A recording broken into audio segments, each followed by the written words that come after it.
महाभारत के कुरुक्षेत्र का युद्ध कितना भयंकर था वह तो हम सभी को पता ही है। उसके लिए अलग से कुछ बताने की जरूरत नहीं है। वैसे तो यह महाभयानक महायुद्ध केवल एक परिवार के बीच में हुआ था, लेकिन इसमें हिस्सा लिया था पूरी दुनिया की रथी महारथियों ने। इस पारिवारिक युद्ध में पूरी दुनिया की राजा महाराजाओं ने हिस्सा लिया था। कहा जाता है कौरव पक्ष से लड़ रहा था 11 अक्षौहिणी सेना और पांडव पक्ष से लड़ रहा था 7 अक्षौहिणी सेना। एक अक्षौहिणी सेना में रहते हैं 21,870 रथारोही, मतलब जो रथ से युद्ध करते हैं। 21,870 गजारोही, मतलब जो हाथी से युद्ध करते हैं। 65,610 अश्वारोही, मतलब जो घोड़े को साथ लेकर युद्ध करते हैं। 1,09,350 पदातिक, मतलब जो पैदल चलकर युद्ध करते हैं।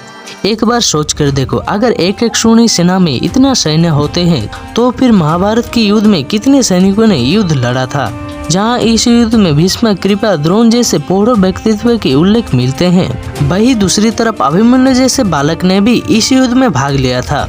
यहाँ पर दुर्योधन और युधिष्ठिर ही नहीं बल्कि कौरव और पांडव दोनों पक्ष के अधिकतर योद्धा एक दूसरे के साथ किसी न किसी संबंध से जुड़े हुए थे। इस 18 दिनों के महायुद्ध में न जाने कितने सैनिक तथा रथी महारथियों ने अपनी जान गंवाया था। फिलहाल अब आते हैं इस वीडियो के मूल उद्देश्य पर। आज की इस वीडियो में हम जानने वाले हैं कौन कौन सी महारथियों ने की थी इतने बड़े सैन्य बल का निर्देशन, मतलब पांडव और कौरव पक्ष में कौन कौन बने थे सेनापति।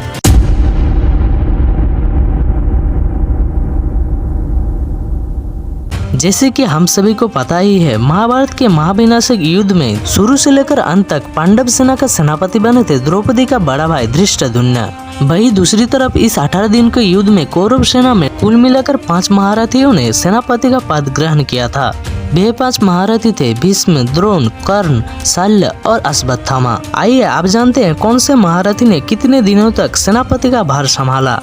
1 से लेकर 10वां दिन तक कौरव सेना की तरफ से युद्ध का मोर्चा संभाला पितामह भीष्म ने।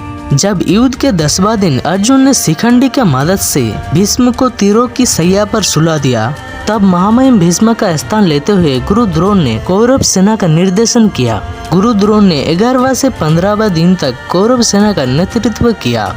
इनके निर्देशना में ही कौरव सेना ने चक्रव्यूह की रचना की थी। बहरहाल युद्ध के 15वां दिन धृष्टद्युम्न के हाथों गुरु द्रोण वीरगति को प्राप्त हुए। आचार्य द्रोण की मृत्यु के पश्चात कौरव सेनापति का भार संभाला महारथी कर्ण ने।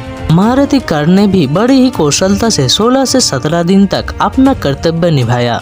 युद्ध के 17वां दिन अर्जुन के साथ युद्ध करते समय कर्ण का रथ का पहिया भूमि में धंस जाते हैं। तब उस पहिए को बाहर निकालने के लिए कर्ण अपनी धनुष बाण छोड़कर रथ से उतर जाते हैं। उसी समय भगवान श्री कृष्ण के निर्देश से अर्जुन कर्ण का वध करते हैं। जब दुर्योधन के सबसे करीबी मित्र का निधन हो जाता है, तब वे अपनी सेना का सेनापति का भार महाराज शल्य को सौंपते हैं।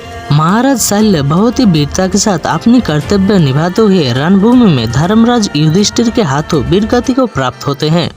इसी 18 दिन में भीम और दुर्योधन के बीच भयंकर गदा युद्ध होता है। इस गदा युद्ध में भीम ने अपनी प्रतिज्ञा के मुताबिक दुर्योधन की जंघा तोड़ देते हैं। जब जंघा के प्रचंड दर्द के साथ दुर्योधन अपनी अंतिम सांसें गिन रहा था, तब कृतवर्मा, कृपाचार्य आदि योद्धा के साथ अश्वत्थामा दुर्योधन से मिलने पहुंचे। इन अंतिम क्षणों में दुर्योधन अपनी अंतिम सेनापति अश्वत्थामा को घोषित करते हैं। तत्पश्चात अश्वत्थामा ने अपनी मित्र दुर्योधन की इस अवस्था का बदला लेने के लिए पांडवों के साथ क्या किया था, वह जानने के लिए डिस्क्रिप्शन में दी गई लिंक से आप अश्वत्थामा की स्टोरी वाली वीडियो देख सकते हैं।